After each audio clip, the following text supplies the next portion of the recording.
everyone, and welcome to scrapbook process video number 42. Oh, 42, the meaning of life, plus 10 life points if you get that reference. So yes, anyway, for this one I'm doing some really classic old school scrapbooking, in that it's just, you know, there's paper embellishments, some ribbon, embossing, there's no mixed media, not really stitching. There is stitching, but it's not on the layout.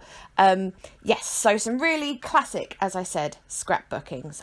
Going old school for this week. So yes, also the eagle-eyed amongst you may have noticed, so for this one I'm using the V&A, the Victorian Albert collection from Trimcraft. And yes, the eagle-eyed amongst you may have noticed that on Tuesdays I have been using Trimcraft collections for my video. And yes, I am making that a thing, Trimcraft Tuesdays. It rolls off the tongue nicely, I think. I am on their design team and they do send me a lot of stuff.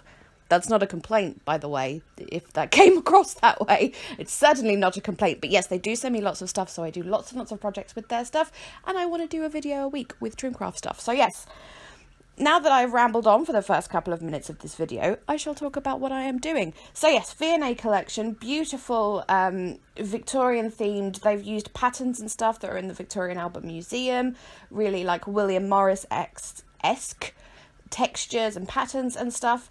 And so I found this photo in my mum's wardrobe of photos, and this is my maternal great grandparents, Sally and George Sellers. And this photo, after some investigation, by which I asked my mum to ask my auntie, the photo is from their wedding day in 1908, which, even though it's not technically Victorian era, is pretty darn close, don't you think? So yes, I have annoyingly since found out that my sister has a much better quality of this photo. She might even have the original, I don't know. So yes, you could see I had 3 copies of the photo there, and I'd taken it into Photoshop to try and make it clearer and stuff, and I put so much work, and I printed it off, and you know, couldn't decide at first which picture to use.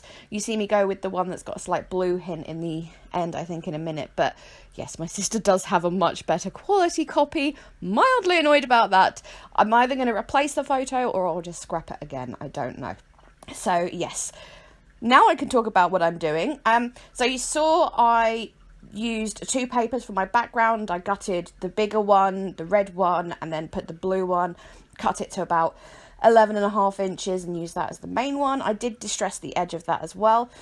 And then I did that strip with those, just some scraps from the collection that I've used for other things, and I distressed the edges of those too. If you saw me, by the way, shaking my hands at my distress tool, the reason for that is because I couldn't find it, and I totally freaked. It was not in the pot where it usually is, and I tore my craft room to pieces trying to find that thing. So yeah, when you saw me shaking my fists in an angry old man way, it was because I am not exaggerating here, I tore my craft room to pieces.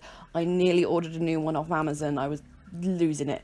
But I found it in the pot that I'd already definitely checked at least 3 or 4 times. Anyways, so yes, distress those edges. Really rambly voiceover today, guys. Sorry about that. Back to the photo with a red piece, and then I decided to use some of the ribbon in this because I think it was nice to add sort of like a material texture to this page. So there's one going across the bottom there, as you see, and one going up the side.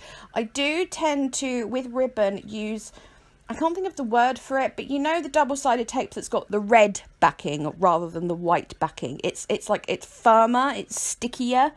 I'm not quite sure, but I tend to use that for ribbon because yeah, as I said, it's stickier and it works better, I think, with material.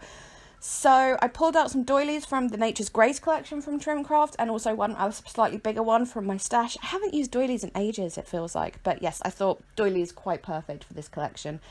And then I also backed the photo again with that green paper because with the quality of the photo, it wasn't standing out too much with quite the busy patterned background, and there wasn't any green on the layout yet at all. So I thought that's going to help it really stand out. So that's why I backed it twice with that green one, not twice with the green one, you know what I mean. Again, really rambly, sorry guys. Anyways, so for embellishments, we've got the paper flowers, or paper blossoms I think they call them, and I wanted to use a couple of those. There are those lovely pearl charms, it says on the label, but they're brads. Thought about using some of those accordion stickers, but I think I changed my mind on that. The embellishments for this collection are really, really, really, really lovely. So yes, I'm just putting it on my doilies. I decided just to leave them white, not to do any inking or anything. I think they just looked better with just the white kind of thing. So yeah, those just going on there, very simple. I don't think I put foam on the back of this one. I often do to sort of lift up my pictures a bit, but yeah, again, I'm not doing that on this one. Again, really old school classic scrapbooking going on here. Just using my T-square to make sure it goes on nice and straight.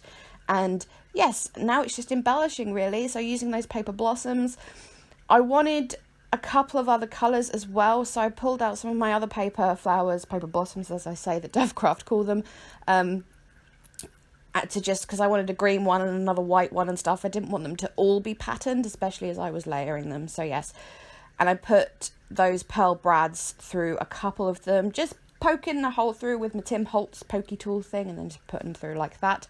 Very, very easy, very, very simple, and they all get put on after that with some glue dots, I believe.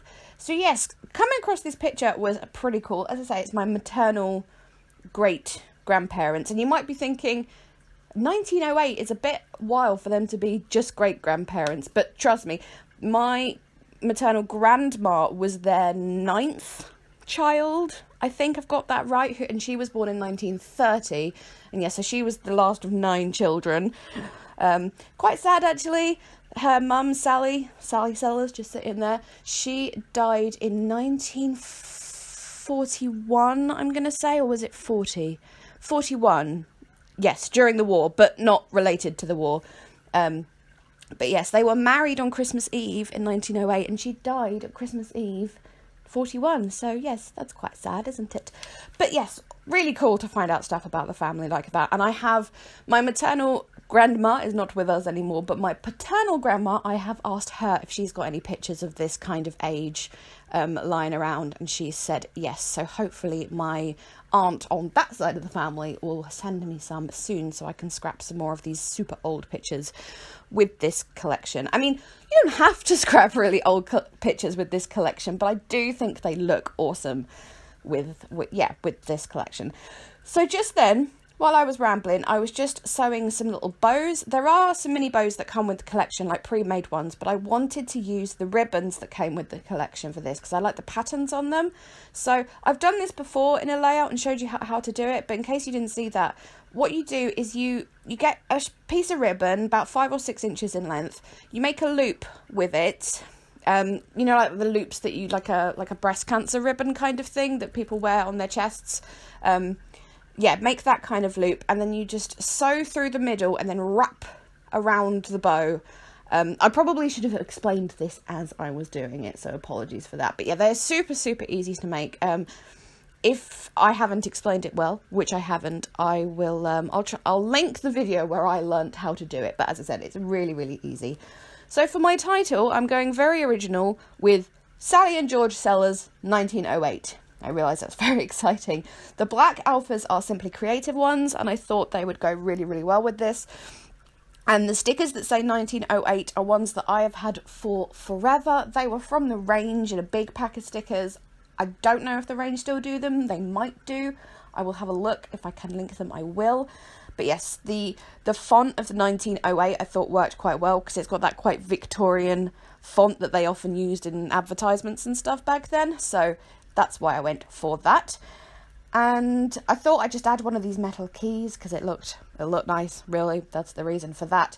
And there's also some of those wooden embellishments, which at first I was just going to keep wooden, and then I was like, I'm not 100% sure about that. So I decided to emboss one of them to test to see if that would look right or not. And I'm using one of my absolute favourite embossing powders, which is the Sweet Dixie embossing powder in the colour Copper Kettle. I just love it. Such a beautiful copper colour. Just so stunning.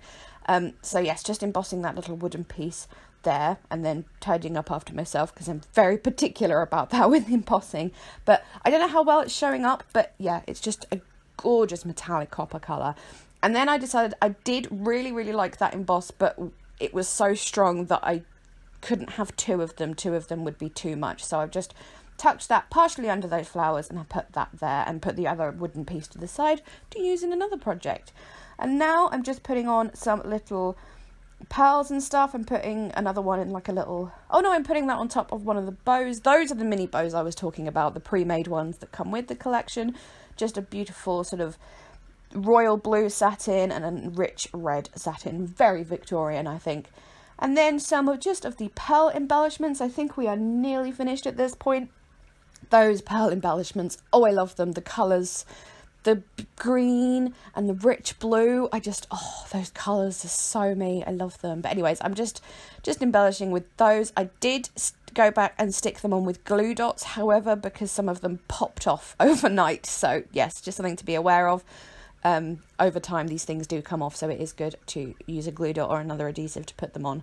I decided just to have a little cluster of something in that top left corner, just something small, so I've used another one of those pearl brads, so pretty, and then a couple more of the pearls. It's nothing particularly special, just something simple. And then I'm just using some gel medium, some gloss gel medium to put the key down. Really, you can use any adhesive you like as long as it's strong, but I trust gel medium and I know gel medium, so yes, that's the only non-classic scrapbooking thing that's really happening here, is using that to put the key down. And yes, with that, I am finished. So thank you so much for watching this rather rambly Trimcraft Tuesday. Do you like my name, by the way? Yes, anyways. So yes, please leave me a thumbs up if you enjoyed this video. I will leave links to where you can get this collection if you want to check it out. And yes, all right, thank you again. Bye bye.